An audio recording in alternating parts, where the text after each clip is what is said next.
Sebetulnya sih saya bukan atlet ya, saya hanya penghobi aja. Lagi pula disebut atlet, atlet apa? Ini lomba-lomba tidak diperlombakan.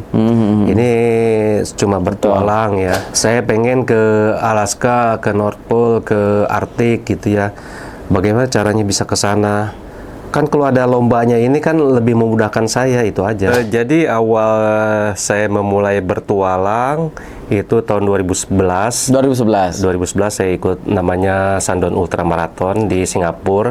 Shandong Ultra Marathon 100 km lomba lari.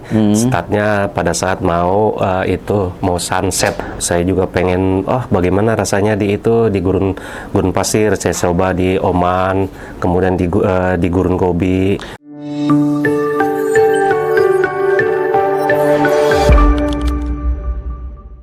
Kang Hendra, selamat datang. Terima kasih atas undangannya ke sini. Iya, terima kasih juga sudah bersedia hadir. Sobat Kang Ridwan, Kang Hendra ini seorang petualang. Pertanyaan petualang apa? Kita tanya langsung ke beliau ya. Kang Hendra, kegiatannya apa nih? Kenapa disebut seorang petualang nih gitu? Kegiatan saya tetap pekerjaan sehari-hari, tapi saya punya hobi. Hobi yang sekarang saya lebih suka bertualang lah ya. Hobinya bertualang. Ya. Oke. Sebetulnya sih kadang-kadang saya memplesetkan atau saya bikin jokes. Kalau orang tanya saya, bahkan kalau ketemu di luar ketika lomba misalkan baru aja di Alaska, nggak biasanya nih orang-orang bule nanya, kamu pekerjaannya apa? Pekerjaan saya bertualang, adventure like this, maksudnya seperti lomba ini gitu. Jadi terus saya langsung jawab, nah my hobby is working. Kebalik. Ya. Pekerjaan bertualang, hobi. Itu saking saya lebih banyak bertualang. Maksudnya lebih banyak beraktivitas outdoor itu dalam perlombaan-perlombaan dibandingkan pekerjaan saya. Tapi sekarang ini kalau ditanya aktivitas itu apa, saya pengen kembali lagi ke hobi saya semula. Jadi banyak hobi-hobi saya yang sekarang ini membuat saya lebih antusias lagi. Jadi kalau saya bilang hobi, tanda petik itu ada pekerjaan yang membuat saya sangat antusias. Oke, berarti banyak hobi yang sangat antusias, artinya untuk menghasilkan cuan ya. Semoga, tapi semuanya juga berhubungan dengan pekerjaan saya juga. Oh, tanda petik. Artinya hobi yang dalam arti pekerjaan itu berkaitan dengan pekerjaan dalam arti hobi. Oke, jadi maksudnya tadi kan, jadi sekarang itu bisa dibilang yang dilakukan untuk menghasilkan cuan atau pekerjaan tadi ya, itu berkaitan dengan, jadi agak berbelit ya. Saya pusing sendiri gitu dengan pertanyaannya. Jadi intinya yang dikerjakan sehari-hari ya untuk mencari nafkah gitu kan, berkaitan dengan memang yang sering dilakukan seperti olahraga ya, berpetualang tadi. Oke, sekarang ini aja deh bertualang dah. Jangan bilang pekerjaan. Oke, supaya nggak pusing. Sayang nanya pusing, nanti yang ditanya makin pusing lagi gitu. Oke, berpetualang itu tadi gambarannya kayak gimana sih, Kang? Jadi awal saya memulai bertualang itu tahun 2011 saya ikut namanya Shandong Ultra Marathon di Singapura. Shandong Ultra Marathon 100 km lomba lari. Startnya pada saat mau sunset. Oke. Ya, sunset. Nah, itu berarti malam. Iya, menjelang maghrib sampai 16 jam cut off time-nya. Nah, setelah 16 jam lari ini. 16 jam lari cut off time. Ya, maksudnya ada yang bisa 11 jam, ada yang 10 jam. 16 jam lo kalau belum beres selesai gitu ya, maksudnya kata itu ya. Harus selesai di bawah 16 jam. Kalau nggak lulus gitu ya. Iya, dia dianggap nggak finish walaupun dia finish. Oke. Iya. Kemudian dari situ saya suka kemana-mana dan banyak lagi di lomba-lomba di trail di alam gitu ya, di pegunungan. Saya juga pengen, bagaimana rasanya di gurun pasir. Saya coba di Oman, kemudian di Gurun Gobi. Lari di gurun? Iya, lari. Nggak nyasar itu? Oh, justru itu gurun pasir itu benar-benar kosong gitu. Sama seperti di salju, kosong, jadi kita nggak ada treknya gitu ya. Kita kebetulan kalau yang di Oman sih sama di Gurun Gobi ada GPX file. GPX file kita ikutin GPX file, tapi kan kalau GPX file kita naik mobil di sini ada Google Map, kan ada jalannya. Tapi kalau di sana jalannya jalan yang mana? Kan semua sama, nggak ada bekas-bekas kaki orang gitu ya. Nggak ada langsung tutup kan? Iya. Semua sama, kita ya ikutin aja gitu. Yang penting ikuti hati nurani gitu.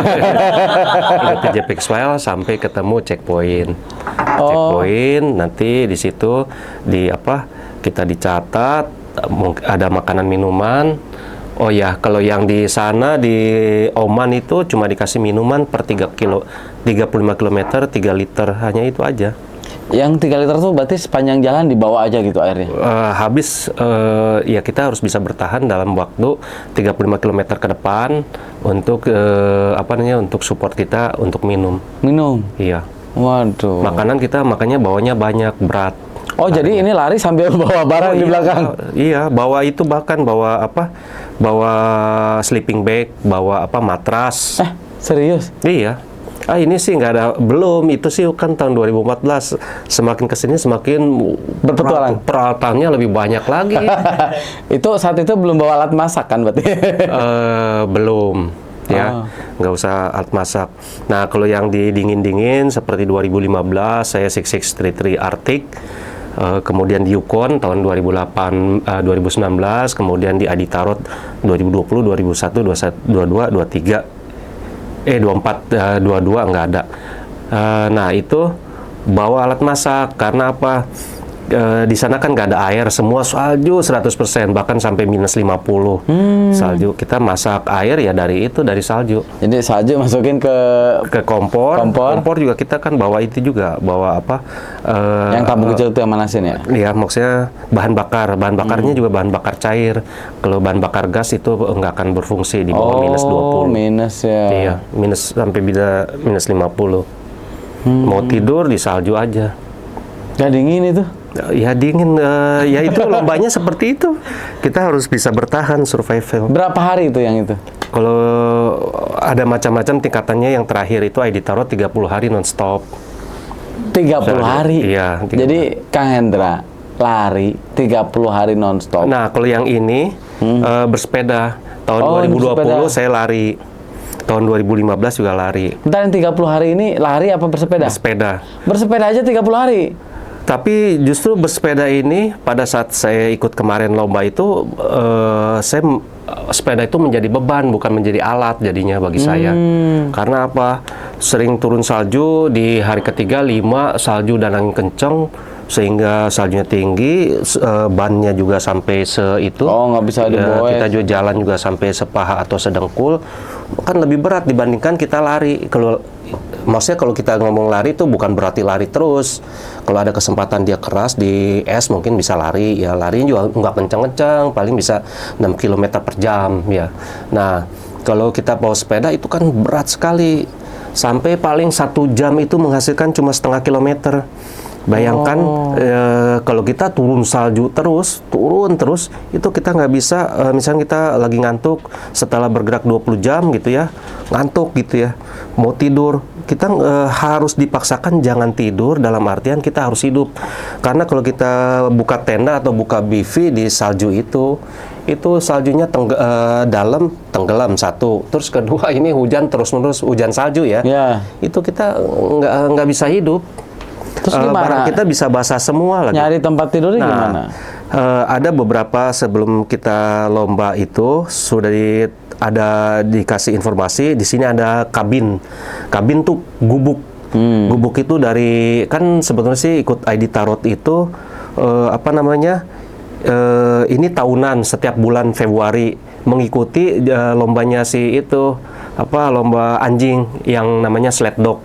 Anjingnya kurang lebih 10, di belakang ada yang di belakang itu terkenal ya Santa sampai Claus sekarang Santa Claus itu. Terkenal. Jadi si organizer ini nebeng di race itu. Oh, jadi sekalian acaranya. Tapi organizer yang berbeda. Kebetulan kan ini di mana, negara di mana? Di Alaska, Alaska. Amerika. Jadi setiap berapa itu ada itu si marking dari kayu. Tapi kalau dia hujan, salju atau angin, suka kayunya hilang atau bahkan tertutup gitu ya. Jadi walaupun kita punya GPX file sekarang nih, punya panduan rute sekarang, belum tentu bisa berlaku tahun depan. Maksudnya? Ya, tapi mirip-mirip. Kenapa? Karena misalkan hari ini di salju itu kan salju itu ada di atas sungai, ada di atas perbukitan atau hutan, ada yang di laut. Nah, kalau misalnya di laut itu atau di sungai itu nggak kering sekali, nggak dingin sekali, pecah, kita ke bukit nih. Kemarin tuh waktu saya ikut, saya menggunakan GPX file sebelumnya. Saya pede aja, udah yakin jalan terus ke bukit setelah sampai jauh sudah habis waktu 12 jam gitu ya. Waduh, padahal 12 jam itu 6 jam 6 kilo balik lagi 6 kilo 12 kilo jadinya habis sekitar 11 jam. Itu udah nggak ada ini lagi, nggak kelihatan jalan. Walaupun di sininya ada GPX file-nya. Wah, ini salah, balik lagi tuh. Turun, saya ini harusnya saya nyerah lah. Nyerah dalam artian bukan sakit atau habis tenaga. Saya nyerah karena ini aja, secara logis aja hitungannya. Ini kan itu hujan terus-menerus nggak stop sampai 3 hari. Kita dalam bergerak itu sejam aja cuma setengah kilo. Balik lagi ke sini ada nih gubuk yang terdekat 14 kilo. Saya berhitung 14 kilo, 28 jam. Saya udah bergerak 12 jam. Barusan nih saya 30 jam. Makanan saya udah mulai menipis nih, gimana nih.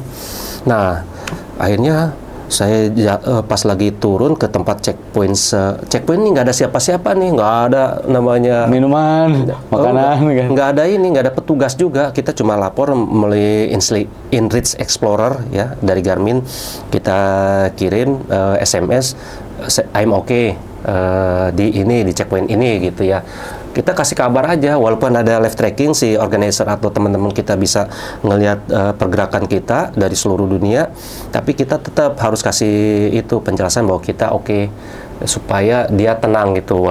Organizer walaupun bagaimanapun mereka bertanggung jawab. Mereka mantau soalnya, kalau ada apa-apa mereka bisa jemput gitu.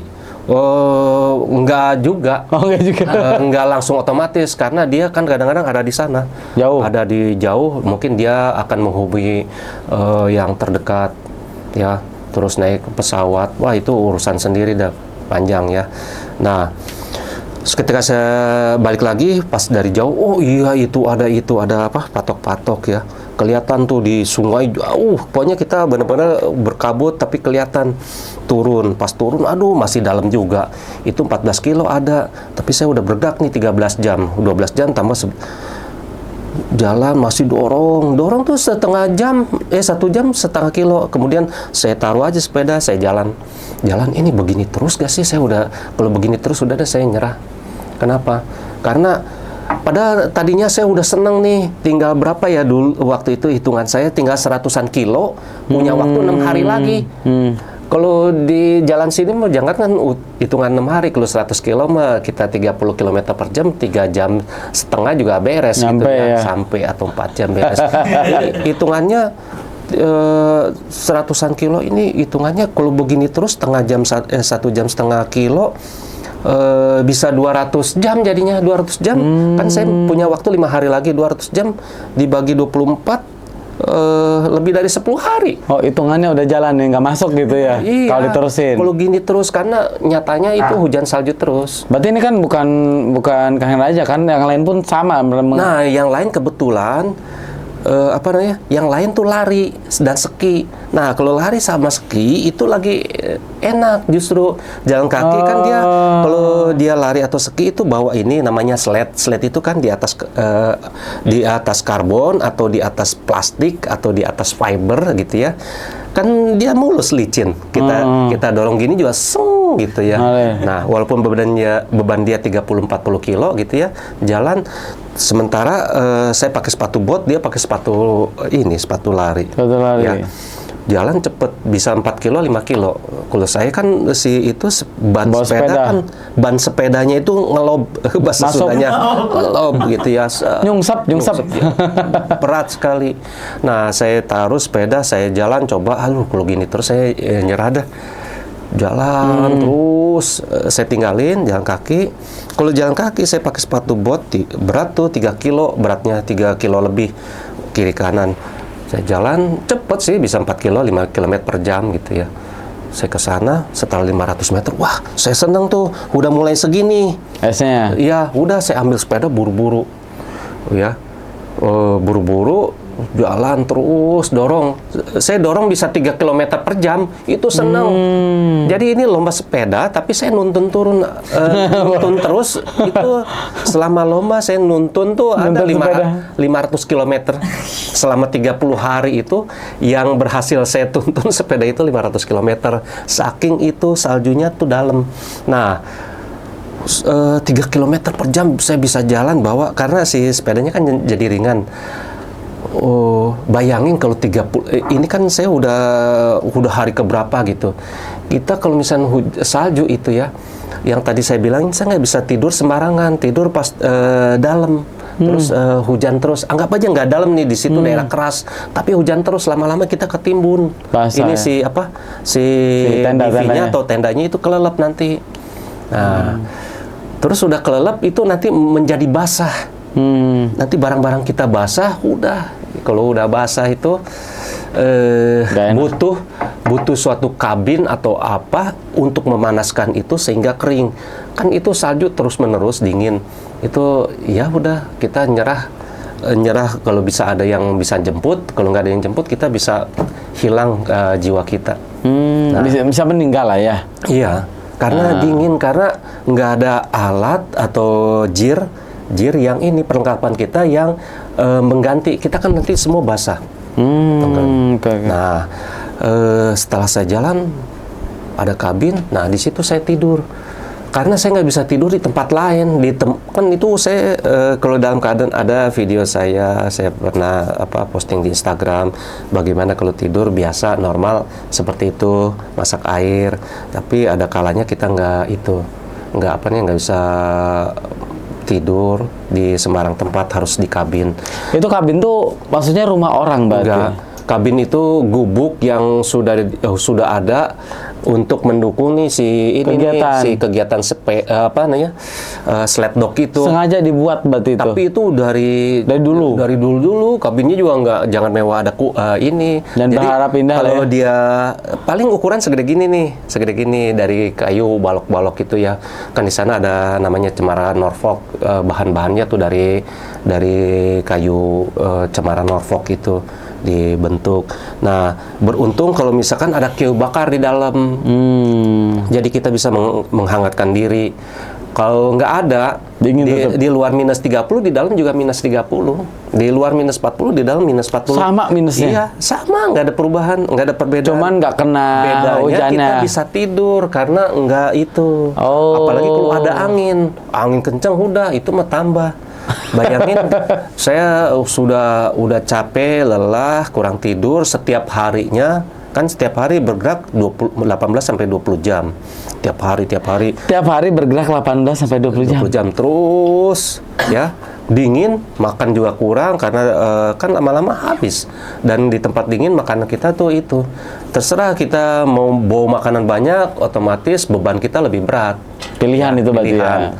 Nah, kalau misalkan sudah seperti itu, udah di hari ke-15 kita loyo, tenaga, ngantuk.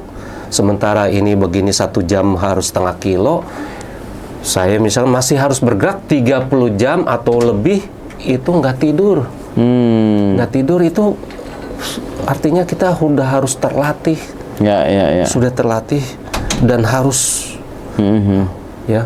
Kan kalau di hari pertama kita kan baru datang makan tiap hari, carbo loading istilahnya, tidur cukup. Oh, hari pertama nggak tidur. Oh, jadi pertama datang tuh ada program dulu, carbo loading dulu, makan banyak dulu gitu. Kebanyakan orang itu ini tuh seperti ini, seperti apa namanya? Seperti ya banyak pelari-pelari ultramaraton yang 100 kiloan gitu, yang paling 18 jam, 32 jam kalau trail gitu ya. Itu biasa carbo loading dulu supaya tenaganya full lah gitu, di full charge itu. Tidurnya juga. Kalau ini udah hari kedua, 3, 4, 5, ke 10, ke 15 sudah ibaratnya charger kita nggak full lagi. Kan kalau kita mau ngecas full 100%, ini mah udah di hari ke-15, aduh tinggal 10%. Kita harus harus jaga-jaga. Terus nggak ada sinyal lagi kayaknya di sana ya? Oh, itu mah emang nggak ada sinyal. Bener-bener fokus. Kebetulan kalau yang tadi itu sepeda ya, bawa sepeda. Sepeda, iya. Artinya ada pilihan, bisa sepeda, bisa lari saat bisa itu. Bisa ski. Oh, bisa naik ski. Intinya ya, tuh larinya juga pernah tahun 2020, 2015 juga. Kalau ini Kang, kan ada, karena kan lebih suka bertualang ya. Terus ada juga kan atlet gitu kan. Kenapa nggak jadi atlet aja sekalian? Apa emang lebih senang berpetualangnya aja? Sebetulnya sih saya bukan atlet ya, saya hanya penghobi aja.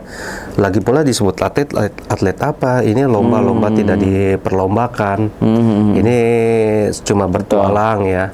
Saya pengen ke Alaska, ke North Pole, ke Arctic gitu ya. Bagaimana caranya bisa ke sana? Kan kalau ada lombanya ini kan lebih memudahkan saya, itu aja. Izin istri maksudnya gitu, bukan? Seperti ini banyak nih, saya kan seperti ini nih, ada lomba Rinjani 100 nih. Rinjani 100. Baca yang paling favorit tuh anak-anak tuh ikut yang kan ada kategori 4 kategori, 27 kilo, 36. Oh, dari 5 kategori, ada 60 kilo, 100 kilo, sama 162. Ini kategori 36 ini favorit. Kenapa? Ini rata-rata semua orang pengen ke Puncak Rinjani. Pada dasarnya. Sampai puncak itu? Puncak Rinjani. Okay. Nah, sama seperti halnya, saya mau ke North Pole, gimana caranya ya? Kalau saya, apalagi wawasannya kan kita nggak lengkap gitu pengetahuannya. Kalau saya ke sana berlari atau bersepeda aja gitu, pertama, nanti ada orang, kalau ketemu orang itu bakal kita ditangkap apa enggak gitu ya. Kedua, apa namanya, keselamatan kita setidaknya walaupun itu unsupported gitu ya, unsupported, support sendiri gitu 100%, ya ada yang memantau lah. Itu jadi apa namanya, ini tuh nggak diperlombakan. Jadi jangan sebut saya atlet gitu. Ini cuma hobi aja. Hobi ya, jadi hobi berpetualang. Kalau ini Rinjani kan kemarin katanya awal-awal yang ngadain apa namanya untuk yang ultramaraton ya, atau apa tadi kalian cerita? Kan dulu belum ada tuh, kalian yang mengenalkan di Indonesia. Mount Rinjani Ultra itu ada lomba ultra trail, apalagi berkualifikasi internasional Ultra Trail Mont Blanc. Itu di Indonesia Agustus 2013. Kemudian pada saat itu sih lombanya masih 52 kilo. Kalau sekarang menjadi namanya Rinjani 100 sudah sampai 162 kilo. Terus pada tahun yang sama di bulan November itu ada namanya lomba Bromo Tengger Semeru 100 Ultra.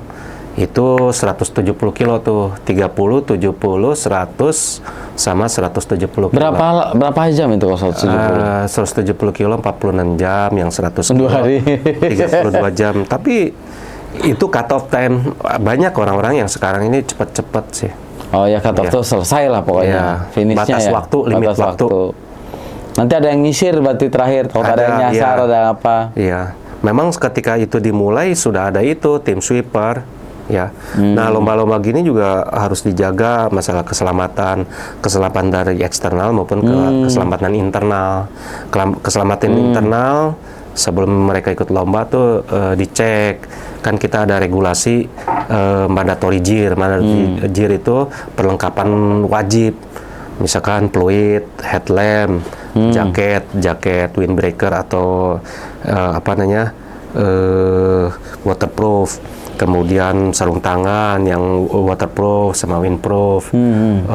Pakaian hangat. Itu wajib. Makanan cukup, minuman berapa liter sudah harus sesuai dengan mandatori masing-masing lomba. Si event organizer ini dia ada mandatorinya ya? Kalau dia nggak ada fluid gitu ya, bawa aja. Nggak dilulusin. Oh, kalau ada satu item yang nggak dibawa, yang diwajibin, dia nggak di sini lewat. Terserah dia beli dulu atau minjem teman. Yang penting dalam ketika dicek JIR ada. Nah, nanti selama perlombaan itu kita random. Kalau dia nggak bawa sudah diskualifikasi. Atau ketika dia finish, ternyata salah satu juga misalnya HP, ya HP ternyata nggak bawa, dia juara 1. Paling kita penalti dia berapa menit gitu ya. Gara-gara penalti jadinya dia juara kedua. Sama seperti ada MotoGP atau F1 gitu ya, F1 Formula One gitu ya. Dia kan tikungannya harus bersih, ini tikungannya kurangin berapa detik atau dia nyenggol orang gitu ya. Dia itu hitungannya berdasarkan yang pertama kali finish, berarti pemenang pertama itu. Itu krusial kalau dia sudah potensial jadi pemenang. Nggak, maksudnya yang juara pertama itu hitungannya dari yang pertama finish gitu, jalan duluan. Oh iya, itu kalau yang juara itu ya semakin cepat dia juaranya gitu. Itu 40 jam lumayan ya, berarti tidur di jalan berarti kalau gitu Maya? Kalau orang-orang begitu mungkin 30-an jam. Ya paling dia duduk sebentar, 15 menitan mungkin ya. Bisa tidur, jalan lagi. Bahkan ada yang sejam 2 jam, tergantung setiap orang beda-beda karakternya. Oh, jadi kadang emang nggak tidur benar-benar ngampar gitu, nggak nyampe gitu. Ada yang benar-benar dia benar-benar bergerak kuat gitu. Ada bergerak kuat. Mungkin ada yang sambil tamasya juga kali, bahwa tidur ada kan ya? Iya, banyak yang seperti itu. Tapi lama-lama juga dia kan butuh peningkatan sama teman-temannya. Kamu tidur melulu, nggak finish gitu ya. Kena cut off berarti ya jatuhnya. Kena cut off. Kang, ini kan kalau saya baca dari catatan saya, koreksi kalau salah, sudah 46 track ya? Lomba minimal 46 sudah, tapi lebih banyak dari itu. Yang ini yang lomba ya, 46 itu ya? Iya. Yang tercatat, dan sebagian besar kayaknya banyak di luar negeri ya, kalau lihat tuh. Justru itu lomba-lomba yang saya catat yang lomba di luar. Oh gitu. Kan yang nggak dicatat. Sebagai organizer juga saya kadang-kadang itu ikut lomba juga, tapi ya itu bukan masuk dalam catatan saya. Terus dari semua track nih, mana yang paling berkesan? Yang tadi atau ada yang lain yang paling berkesan? Kalau jiwa, maksudnya sampai kan ada satu kesulitan aja, misalkan ini minus 50 ya, dan salju gitu ya. Hanya satu kesulitan aja itu bisa mengancam jiwa gitu ya. Kalau disebut sampai mengancam jiwa benar-benar yang paling ekstrim tuh ini Adi Tarot. Yang tadi itu diceritain, yang bawa sepeda itu. Iya, tapi kalau disebut lomba yang komplit gitu ya, kan saya bilang gini, mungkin ada orang-orang Alaska atau orang-orang yang biasa hidup di tempat dingin, dia udah terbiasa, itu nggak menjadi beban atau menjadi kesulitan bagi dia gitu. Tapi coba uji dia di ketinggian ke 5.700-an atau 5.000 meter ke atas, belum tentu dia bisa gitu. Jadi gini, kalau misalkan mau diomongin itu, saya lebih suka menjawabnya yang paling komplit, banyak kendala gitu. Saya nggak mau ngomong tantangan, mungkin ada sejarahnya ya. Kalau saya ngomong tantangan, mungkin ini ya langsung bisa diterima. Tapi saya berusaha untuk tidak ngomongin tantangan-tantangan lagi. mungkin nggak nyambung ngomong tantangan ya. Ada suatu cerita itu. Nah, itu cerita lain ya cerita lain. Banyak yang kendala-kendala itu yang paling komplit tuh di Great Himalaya. Kendalanya adalah kesulitan ya. Yang pertama itu misalnya ketinggian sampai 5.700. Jadi di Great Himalaya tuh 5.000 ke atas ya. Ketinggian banyak melewati sampai kurang lebih 15 kali di atas 5.000-an meter. Itu nggak semua orang bisa itu gitu. Napasnya udah susah ya berarti. Napas susah, banyak kejadian kena AMS, altitude mountain sickness. Itu gimana biasanya pusing, terus kalau udah parah bisa keluar darah dari hidung atau dari telinga, mual-mual, muntah-muntah. Kalau udah ketinggian gitu tinggi ya, saya kan pernah daki gunung apa? Gede. Gunung Gede ya, sekali-kalinya tuh bersama. Pas naik dekat ke puncaknya gitu kan, dari Surya Kencana kan, baru naik jalan dikit udah. Itu sih masih bisa napas. Oh, nah itu maksudnya itu. Tapi itu ngos-ngosan, itu masih bisa napas. Yang kita itu nggak usah ngos-ngosan, gitu seperti nggak ada oksigen. Oh, ya maksud saya gini, ini kan di 2.000 aja udah gitu rasanya, saya ngalami langsung. Ini di 5.000 lagi gini aja, kayak napas susah gitu. Iya. Itu gimana itu? Waktu bisa lewat? Ya itu makanya ketika mau ke tempat start aja tuh, kita tuh berlari 88 km, tapi kita kan nggak bisa nggak akan diforsir langsung disikat, dibagi 3 hari. Naik ke sampai 2.000, naik sampai 4.000, naik sampai 4.800. Ya, 4.800, terus ke tempat start.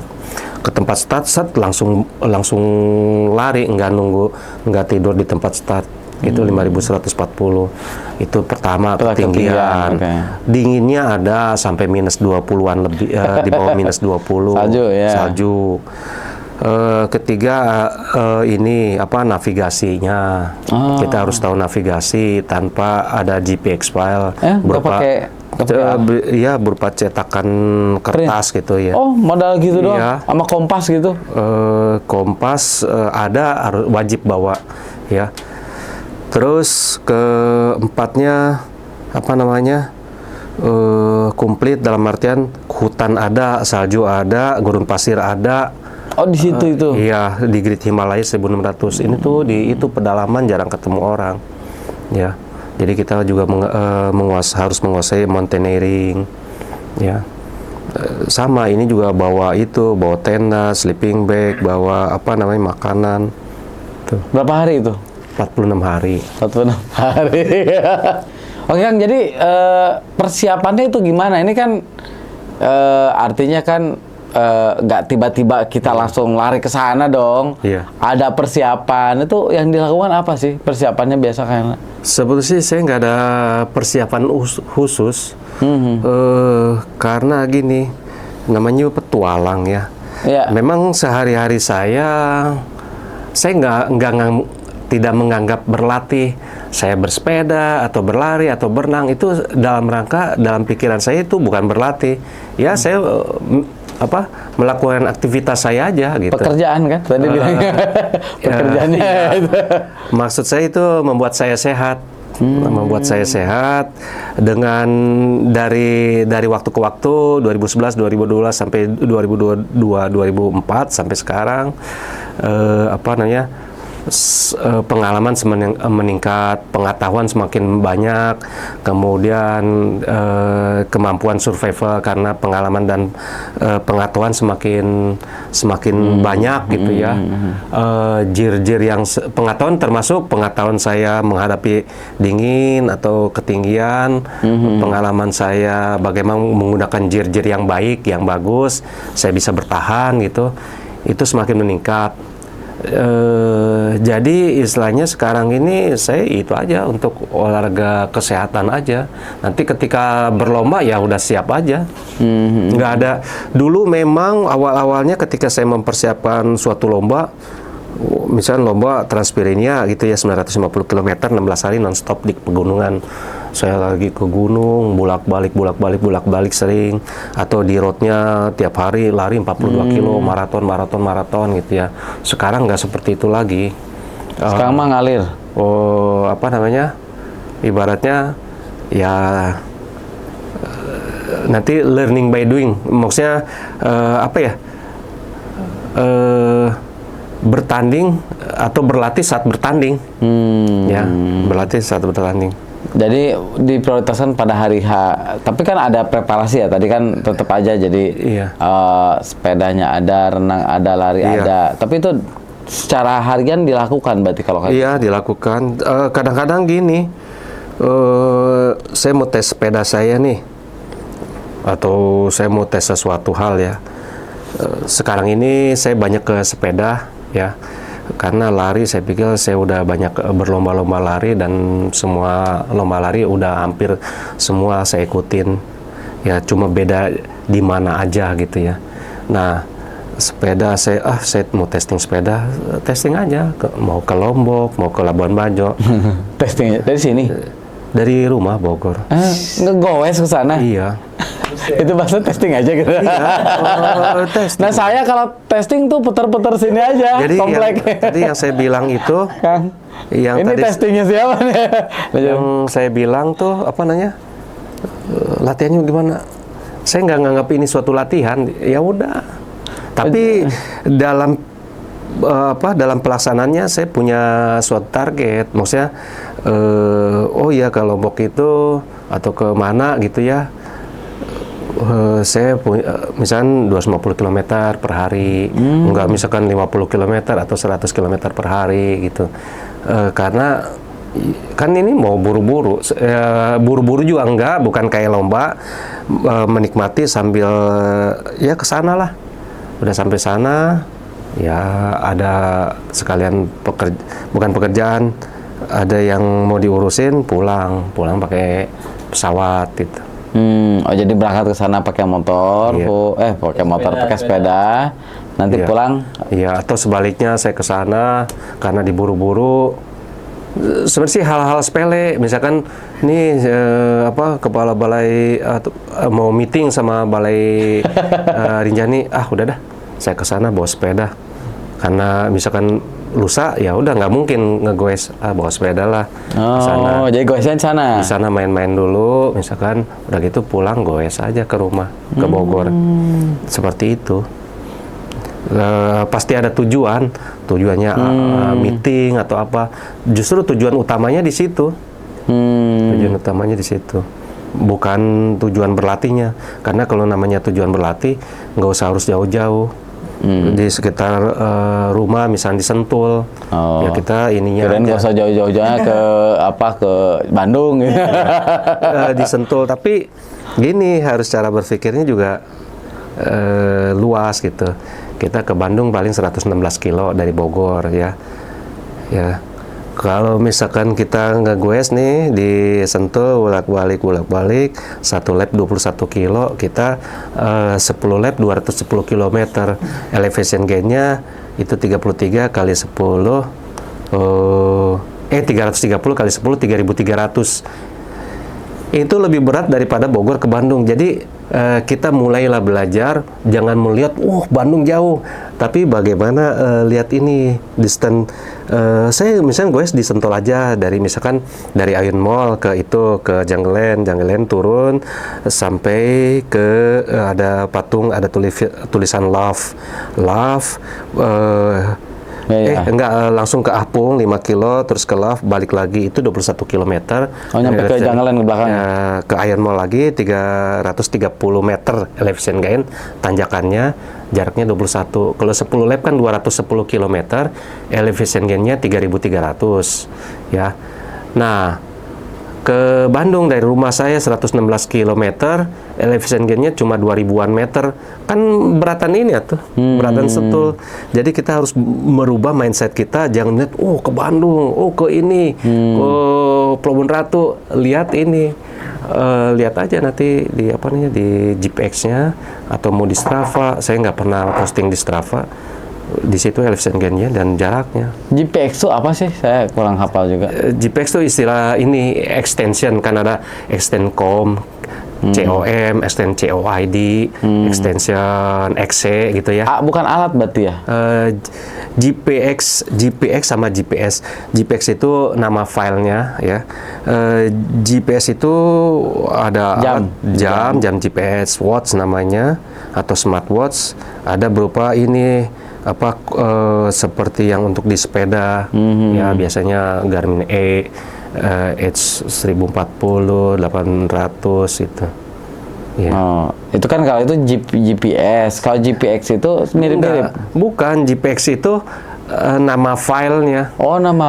Dari hasil kita ngegoes, kalau kita mau upload atau download, terus orang lain butuh data kita, nah itu kita keluarkan GPX filenya itu. Oh, datanya ambil dari GPS sebenarnya. Iya, kirim ke dia WA nih GPX filenya nih. Udah dia copy, masukin ke dalam jam tangan dia atau ke dalam itu. Jadi aplikasi. Sebetulnya itu GPS, cuman filenya bentuknya GPX gitu ya. Jadi kalau orang mau lihat kita rutenya kemana, ikutin rute kita, berarti cheat atau enggak juga bisa kelihatan di situ ya. Nah, oh gitu ya. Tadi ke sini jangan-jangan pakai sepeda, bukan? Pakai Grab atau? Kira set kali lebih praktis ya Kang kalau pakai Grab ya kalau. Grab praktis ya. Kalau sekarang mohon maaf usia berapa? Kalau boleh cerita. 58. 58? Iya. Gak kelihatan 58 ya? Saya pikir baru 50-an gitu, Kang. Iya, misalnya 50-nya kan ini 58, saya pikir 50, 51 gitu. 58. Masih kelihatan bugar nih. Terakhir kan tadi lari kalau nggak salah 2024. Februari, Maret ya. Berapa hari itu? Sebulan. 30 hari non-stop. 30 hari non-stop? Iya. Waduh, saya repot 30 hari nih kali ini. Dengerin bisnis lagi kan, waduh, repot itu. Insya Allah nanti itu bulan Januari atau Februari saya goes dari Bogor ke Mekah. Wih, mantap. 15.000 km lebih. Berapa hari? Dengan elevation gain-nya 97.000, dengan rute dari Bogor, startnya di Sentul, ke Bakauheni, ke Merak, nyebrang ke Bakauheni, ke Lampung, Palembang, Riau, Dumai, nyebrang pakai feri ke Melaka, Kuala Lumpur ke Bangkok ke Laos, terus ke Vietnam, perbatasan Vietnam dengan China, terus di China sendiri segmen China 5.400-an kilometer, elevation gain-nya juga 50-an ribu. Saya lihat tinggi sekali tuh, sampai ada paling tinggi itu jalan raya di perbatasan Kunjerap Pass. Perbatasan dengan Pakistan, ketinggian 4.800-an meter, 4.860 meter, terus ke Iran, Pakistan-Iran, terus ke Uni Emirat Arab, terus ke Arab. Targetnya sih 200 km per hari, ya mudah-mudahan bisa. Nanti akan sulit di daerah Cina, karena itu gurun pasir, tanjakan turunan, terus daerah Xinjiang, tapi saya lihat sih pemandangan bagus. Kiri kanan gunung, itu membuat saya antusias. Kalau saya sebagai petualang itu tidak menjadi beban. Saya dinikmati ya. Ketika saya lihat, saya cari ini border antara China Pakistan di Google Set, keluarlah Kunjar Pass. Wah, pemandangannya bagus amat ini gitu ya. Nah itu. Berapa hari itu estimasi itu? Kalau 15.000, kalau seandainya saya bisa 200 km per hari, kurang dari 3 bulan. Kurang dari 3 bulan. Saya lagi sekarang ini saya urus ini visa haji, terus mau cek rute. Rute udah saya buat, saya udah ada di dalam HP saya. Cuma nanti tanggal 6 saya mau ke China, insya Allah saya mau cek rute itu. cek rute Vietnam atau Laos nih, yang berbatasan dengan China, terus perbatasan dengan itu, sambil nanya-nanya gitu. Terus saya mau buat rute juga, sama gak rute yang saya buat dari di sini sama kalau kita udah di perbatasan. Kadang-kadang di perbatasan lebih akurat daripada di sini. Kita bikin misalkan Vietnam tuh Hanoi misalnya, Hanoi itu Punjera Pass gitu ya. Kalau kita Google Maps, dia cari ya, atau pakai namanya Komoot gitu ya. Tapi saya lebih suka Google Map. Nah, belum tentu ketika kita udah sampai di Vietnam perbatasan itu kita Google Map itu sama dengan ini.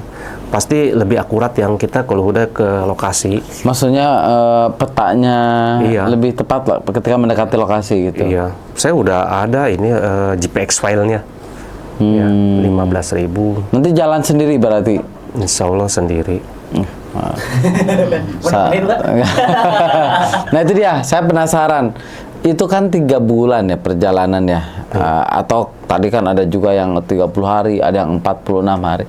Itu gimana sih mempertahankan motivasi ya? Karena kan nggak gampang. Kalau motivasi khususnya ini yang ke Mekah, niat utamanya adalah saya kan belum haji, belum rukun haji, ini belum saya tunaikan. Saya setelah berlomba nih, waktu berlomba di ID Tarot, keingetan saya ini 30 hari di sini, saya kok bisa begini, kenapa saya nggak mikirin saya rukun haji belum saya tuntaskan, saya tuntasin. Terus satu hal lagi, gimana ya, sekalian bersepeda aja dah ke sana gitu. Bukan berarti bersepeda itu lebih murah, mungkin bersepeda itu lebih mahal jadinya. Tapi anggap aja itu ngerem saya untuk ikut berlomba, cari-cari lomba. Ini 15.000, nggak ada lomba yang 15.000. Jadi saya untuk diri sendiri menantang diri sendiri berarti? Enggak, bukan menantang. Saya jangan sekali lagi ngomong menantang. Oh jangan, itu urusan yang lain ya? Iya. Jangan. Saya niatin semoga setiap kayuhan saya lebih bermakna, lebih bernilai ibadahnya. Mantap. Ya. Jadi memang ini nggak gampang ya untuk sebagian besar orang untuk menjaga komitmen ya seperti tadi.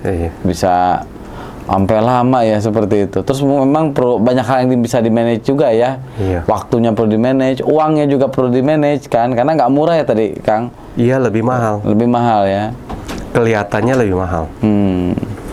Nah, sebelum lanjut kita coba makanan dulu nih. Cobain yang enak dulu nih. Siapa tahu nanti cocok buat bekal ini. Apa nih? Sepeda. Makan, minum. Ini ada roti nih. Mau pilih yang mana nih, Kang? Suka yang mana nih rotinya? Suka yang asin atau yang manis nih, Kang? Bisa dipilih. Ini deh. Boleh tarik. Ini roti Amor. Amor. Roti sendiri ya? Ya bikin sendiri, Kang. Sponsor utama soalnya.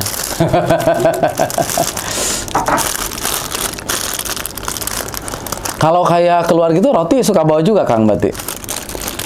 Kan termasuk praktis tuh, tinggal makan, enggak juga? Roti-rotian? Kalau lomba yang seperti di Alaska dingin itu, saya bawa kacang, bawa waffle, bawa keju. Ya kadang-kadang ada juga bawa seperti salmon. Jadi makanannya yang tinggi kalori ya? Bukan? Kalori rata-rata di 200-an kilokalori yang kecil-kecil gitu ya. Nah, saya bawa Nutrilite. Nutrilite yang mudah, produk Nutrilite itu high protein ya. Protein saya campur dengan kopi ya, body key itu. Nah, saya juga bawa vitamin-vitamin semua dari Nutrilite juga, kalsium, magnesium, vitamin D, kemudian omega, kemudian glukosamin, itu saya bawa. Double X juga untuk untuk kebugaran tubuh. Betul. Jadi dibawa makanan yang cocok juga kan ya untuk kebutuhan sana ya, gitu. Kalau ini Kang, katanya punya apa, F1 Sport ya? Oh, apa F1 itu? Sport itu organizer. Organizer sebetulnya sih dimulai tahun 2012. Dulu saya bikin lomba di Sentul 10 kilo lari road di Sentul. Harus menggunakan nama organizer. Tiba-tiba terpikirkan F1 Sport. Sebenarnya F itu kan sebenarnya bisa F itu kan di Bogor, F kalau kita plat nomor. Ya. Oh, jadi gara-gara itu F itu sebenarnya logonya F. Ya. Ada juga F itu singkatan dari first. First, one, jadi pertama dan satu-satunya. Wih, mantap. Di olahraga. Dan itu ya terbukti pada saat itu lomba Rinjani Ultra itu kan pertama. Oh, itu bikin pertama ya. Dulu nggak gampang berarti kalau lagi bikin pertama kayak gitu. Wah, banyak tantangannya berarti. Banyak sekali tantangannya. Oh, jangan tantangan lagi. Ya. Maksudnya untuk memperkenalkan ini prosesnya juga panjang. Pada saat itu teman-teman para pendaki itu banyak yang nolak. Dulu tahun 2010, 2011 saya lari-lari gunung, tanya-tanya ini berapa jaraknya. Saya susah untuk mendapatkan informasi itu karena memang nggak ada literaturnya gitu ya. Saya tanya di medsos juga, di Google juga nggak ada. Saya lakukan ke Rinjani 5 jam. Dulu tuh saya berusaha untuk menjadi diam-diam aja, tapi ya kadang-kadang maksudnya diam-diam dalam artian saya cuma pengen tahu aja itu berapa jaraknya. Tapi kalau itu kan banyak para pendaki yang belum bisa menerima tektok itu awalnya awalnya gitu ya. Kan kita disebutnya sombong gitu ya. TikTok kan terus pakaian gitu. Kita kan pakaian celana pendek, tapi terus tas kita vest gitu yang ringan ya. Tapi kan kita walaupun ringan di dalamnya ini berkualitas tinggi. Bukan ininya, pakaiannya kita punya down jacket, down jaketnya juga nggak tebal-tebal sekali atau berat, bulky. Punya jaket yang windproof, waterproof, headlamp lengkap semua. Walaupun kelihatannya makannya nggak ada, makanannya kok nggak ada, bawa kaleng-kalengan, bawa Indomie yang berapa bungkus. Kan kita bawa yang kalau jarak yang deket gitu kan bisa bawa kurma, bisa itu aja coklat, atau yang lebih modern waktu itu zamannya gujel atau bar ya, larutan itu tenaga gitu ya. Minumannya campur, masukin ke dalam air gitu. Nah, karena kita udah terlatih berlari juga, jadi bisa cepet tektok ke Gunung Kerinci, ke Latimojong, ke Gunung Semeru. Ya lama-lama akhirnya para pendaki itu bisa menerima. Dan buktinya banyak yang lahir pelari-pelari itu dari pendaki. Kan dulu mau bawa carrier gitu ya. Tapi sementara yang pendaki masih tetap ada, yang memang hobinya menikmati alam, dia camping. Sementara yang seneng gunung juga tapi tidak mau berlama-lama, berlatih, yang orang bilang tektok gitu ya. Iya. Saya pernah dengar ada orang itu tektok bahasa, berarti tektok tuh pergi balik lagi gitu doang ya. Oh, zaman dulu sebelum 2013 saya berat sekali untuk melakukan hal ini. Kemudian tahun 2013 dengan Rinjani Ultra ada lomba jadi itu menjadi pintu Pandoranya orang-orang asing, terutama Asia Tenggara, terutama teman-teman saya datang ke Rinjani untuk berlomba ini. Dan tahun 2013 bulan November Bromo Tengger Semeru, yang dua-duanya sampai sekarang masih eksis dan menjadi favorit di dunia internasional gitu ya. Sekarang ini kuda menjamur, lomba-lomba yang sejenis. Pelan-pelannya juga banyak sekali. Yang tadi diawali ya, diinisiasi banyak oleh Kang Hendra ya. Alhamdulillah sekarang jadi banyak juga yang melakukan kegiatan itu ya Kang ya. Jadi udah terbentuk juga komunitinya. Dan lain-lain sekali sekarang. Kang, ada tips nggak dari Kang Hendra nih, kalau misalnya kan kalau saya lihat nih Kang Hendra nih punya 46 yang tercatat yang di luar lagi kan. Artinya nih kalau mereka mau ngikuti jejak Kang Hendra, ada tips nggak dari Kang Hendra? Sebetulnya sih saya lebih suka mengarahkan yang penting hidup sehat lah. Ya, hidup sehat. Kan ada namanya ini apa? Ada quotes dari Dale Carnegie, dia pelari ultramaraton ya. Kalau mau larinya beberapa mile, tapi kalau mau merasakan sensasi apa hidup yang berbeda gitu ya, hidup yang berbeda, larilah maraton 42 kilo. Tapi kalau misal mau berbicara atau bertemu dengan Tuhan, larilah ultramaraton. Betul. Hampir mati maksudnya. Nah, itu ya quotes seorang Dale Carnegie mungkin dialami juga seperti saya. Karena ya, sempat ngalamin. Tapi saya sih mengalaminya benar-benar yang sangat benar-benar masuk ke dalam hati itu kemarin bulan Maret, Februari Maret di Alaska itu. Oh, yang kemarin itu ya. Itu benar-benar pada saat lomba itu memang nggak seperti biasanya. Kan saya ikut pernah 2022, 2021, 2020. 2020 itu larinya, 2021, 2022 itu sepedanya cuma masih 350 mile. Karena nggak semua langsung bisa 1000 mile gitu ya, harus bertahap. Nah, itu saking dahsyatnya itu apa namanya, alam, anginnya kencang, dingin sekali sampai ke ini nonstop 2 hari terus. Minus 50 itu ya? Iya, terus sudah berapa lama, wow, nonstop lagi. Dan kita dapat informasi melalui InReach Explorer tuh, itu satelit seperti satelit tapi berupa SMS Garmin, produk Garmin itu. Wah, ini angin bakalan 2 kali 24 jam nggak berhenti ini ya. Ini itu sampai alis juga beku ya, seperti itu.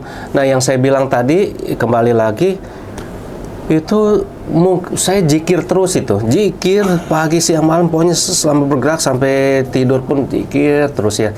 Saya bahkan saya pikir-pikir kayaknya zikir saya ini lebih banyak daripada sepanjang hidup saya selama lomba 30 hari itu. Nah, itu artinya kan kalau zikir kan benar-benar mendekati juga jelas. Kan zikir itu kan artinya berbicara, talk to God, kata Dale Carnegie. If you want to talk to God, ya larilah ultra. Jadi sobat Kang Ridwan nih yang ingin berbicara dengan Tuhan, ya larilah ultra. Tapi banyak orang yang ultra yang 100 kilo itu masih menyenangkan gitu, tidak, itu bukan rintangan-rintangan gitu ya. Karena belum nyobain yang Alaska, Nanti suatu saat tingkatannya mungkin yang dianggap Dale Carnegie ini yang ultra yang menurut versi dia gitu. Saya udah punya versi saya udah pernah merasakan seperti itu. Ada momen lah di saat itu ya. Ya, thank you Kang Hendra nih untuk sharingnya nih. Sama-sama. Terima kasih banyak, sukses selalu ya.